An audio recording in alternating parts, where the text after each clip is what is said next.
10 Steps to Faster and Easier Modern Social Media Marketing.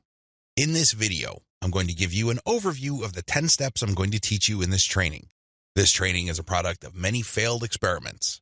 Believe me, if you've been exposed to some type of hot or groundbreaking social media marketing technique or strategy, I've been there. I've done that. This training is a product of all my experiences. I know what works and I know what doesn't. I also understand that people have different skill levels, time horizons, and project resources. I understand the limitations. I understand most people's concerns regarding social media marketing.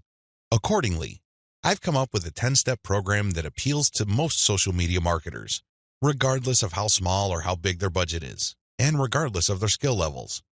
If you're looking for a truly effective social media marketing game plan that you can set up to pretty much work on autopilot, this is it. Please understand that these steps that I'm going to lay out are exactly that, steps. You need to follow them. You can't skip a step. You can't assume that since I mentioned certain keywords or I'm talking about certain themes and topics that you have mastered this already.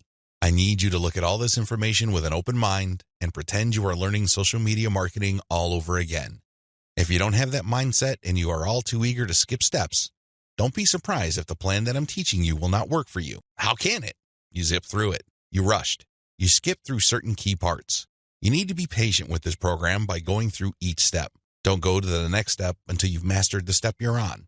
I know you're busy. I know you don't have the time, but you need to do this right.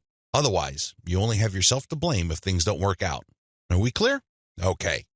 Here are the 10 steps to faster and easier modern social media marketing. Niche research and targeting. Content curation. Reverse engineer your competition's top content. Create fine-tuned payload content. Market your mailing list right. Unlock the power of repurposed multi-platform content. Automate content sharing. Scale up your targeting. Sell to your list differently. Reinvest your profits the right way. Those are the 10 steps. I know they sound pretty simple. They definitely appear pretty straightforward, but the devil, as always, is in the details. See you in the next video. How to do niche research and targeting the right way. I can't even begin to tell you how many times I've run into social media marketers and they automatically want to know about traffic generation. Forget about niche research. Forget about consumer intelligence. Don't worry about setting up the right site to get in front of the right target audience eyeballs. Let's just skip straight to the good stuff. That's the kind of mindset that I run into all the time. And that's why a lot of people struggle in this game. You have to understand that until and unless you find yourself barking up the right tree, you're just going to be chasing your tail. I know I'm using a lot of dog analogies, but these are the most appropriate. Most people are simply just chasing their tails and wasting a whole lot of time doing stuff that doesn't really add to their bottom line. A lot of these, and I would guess all of them, can be quickly dispensed with if people only did niche targeting ahead of time. In other words, know your audience. Since you have a clear profile of who your target audience is, the next step is to go to these different social media platforms and find them there. Believe it or not, whatever it is you are promoting, regardless of how esoteric, obscure, or weird it may be, there are already people on social media platforms talking about or showing interest in whatever you are promoting. I know it sounds crazy, it sounds weird, but it's absolutely true. Your job as a marketer is to find those audiences on these social media platforms. The way to do this, of course, is to identify your business's target audience. Sadly, most marketers don't even bother with this. Instead, they just look at social media marketing as a simple task of finding traffic. That's it. That's the name of the game. That's all there is to it. If you want to be successful, you need to be clear about who your target audience is. And believe me, this is not always easy. You're going to run into the temptation of making educated guesses about who your target audience members are. Most of the time, that doesn't work. Thankfully, there is an easier way. The more you take random shots in the dark, making all sorts of wild guesses, the more money and time you will lose. There's a shortcut here. Find your competitors. Seriously, just find them. And let me tell you, regardless of how weird, esoteric, or seemingly unknown your niche is, there will be at least one competitor on social media. Find that organization or business and let them do your niche and target audience research for you. Since they've already started and are already speaking to your audience, find out who your competitors are and look at their social media profiles. Reverse engineer who they're following. Pay attention to who they're targeting. Look at how they categorize themselves. In the most simplest terms, pay attention to the hashtags they use with their content. These clues should be enough to give you an idea of where to start. This way, you get a head start. You're not completely stuck in the dark and absolutely clueless as to what to do. Instead, you have some objective, tried and proven information you can work with. Pick your target niche. You have to remember that every business can be positioned in at least one of two ways. The bigger your niche, the more angles you would have at your disposal. You can look at different subsegments of your niche. You need to understand how this works because you might think you have a clear niche, but it may well turn out that there are many different layers or tiers to that niche. There might be different subsegments there. You should have a clear understanding of what your niche is generally and what subsegments exist within that larger niche. Again, you can reverse engineer your competitors to take a stab at this. Regardless, you need to do this. You need to get this information. Now that you have an idea of what your target niche is, go to the different platforms like YouTube, Facebook, Twitter, and Pinterest. Now, look at whether these places have sizable content areas or messaging areas like Facebook pages, groups, Google Plus communities, Twitter hashtags, Pinterest pinboards, and existing YouTube channels. Pay attention to these places and see if your niche is big enough on those different platforms.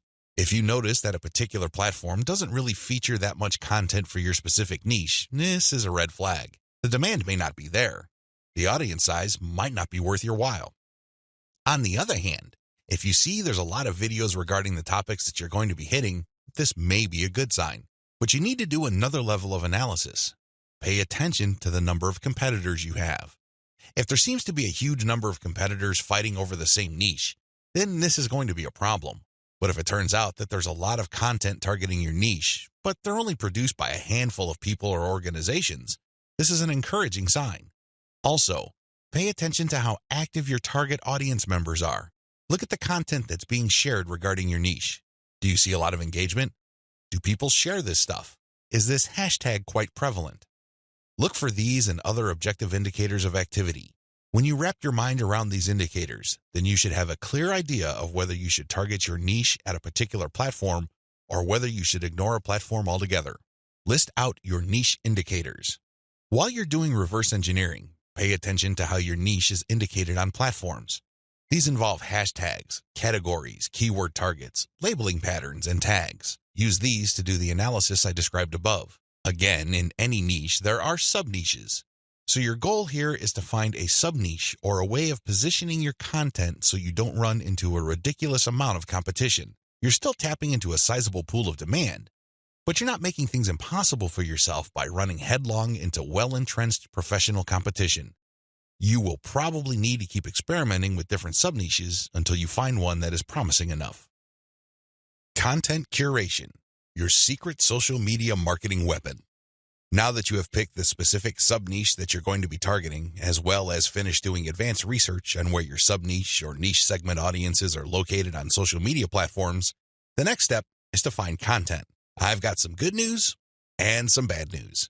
The good news is that you stand to save a lot of money. The bad news is that you need to put in a lot more time and pay attention to details. There are no two ways about it. You cannot drop the ball when it comes to the quality of the content that you are going to be sharing on your social media accounts. Each and every piece of content you share must build your brand. This is non-negotiable.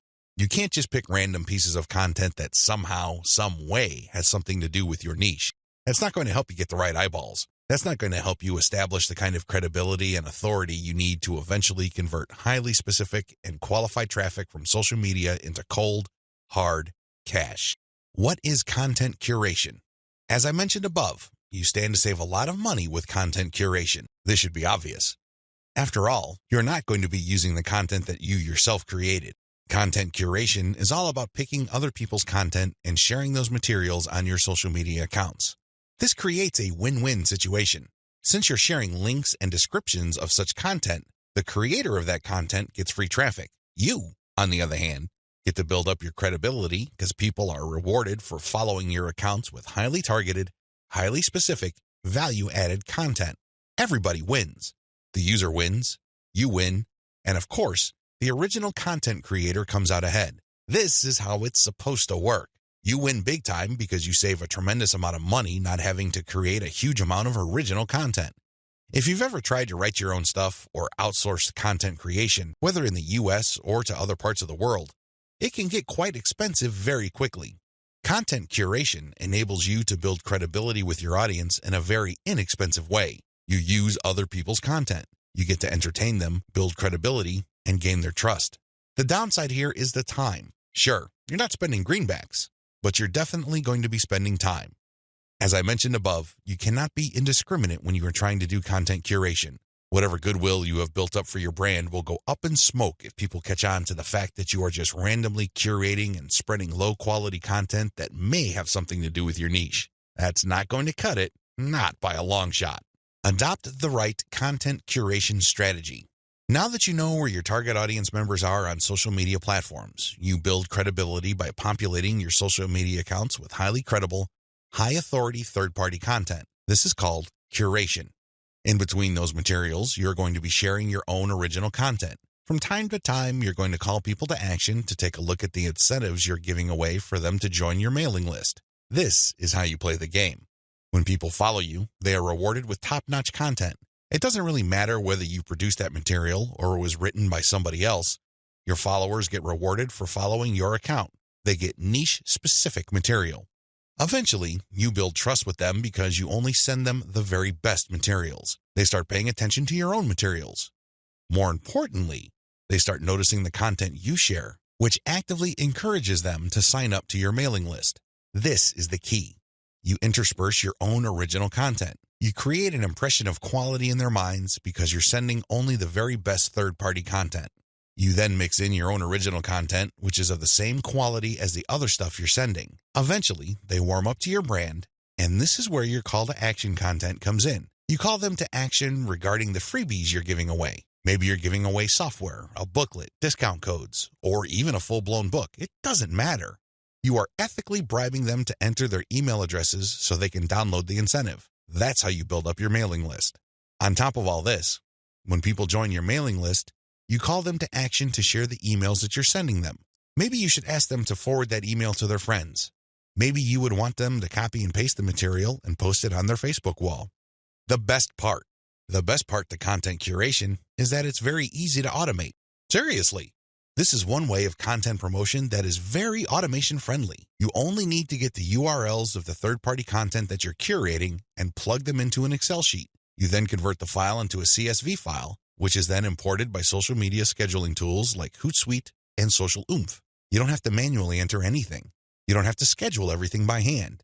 You can do all of this through software. Isn't that awesome? You get to build credibility while at the same time minimizing work. Now, with that said, you need to pay special attention to the content quality. High attention to detail is the key. You have to resist the temptation of running basic keyword searches on Google or on social media platforms and grabbing anything that is somewhat related to your niche. That is a one-way ticket to brand destruction. You worked hard to build your social media brand. It really would be a shame to see it all go up in smoke because the content you're curating is very unpredictable when it comes to quality. There may be several days when you're sending the very best, cutting-edge reports on your niche, followed by a few days of just completely worthless content. What do you think prospective fans would think? Either they would think that your brand is unreliable or you're unprofessional. Whatever the case may be, you're not going to be convincing people that your brand focuses on the very best in your niche. You need to be very discriminating when you select your content. You have to read through the materials. Make sure that the content is alive, updated, and well-written. This, of course, takes time. The trade-off, obviously, is that you don't have to spend money. Regardless, you need to pay close attention to the content that you're sharing because it represents your brand. The quality it contains either makes your brand look good or erodes your brand. It's your choice.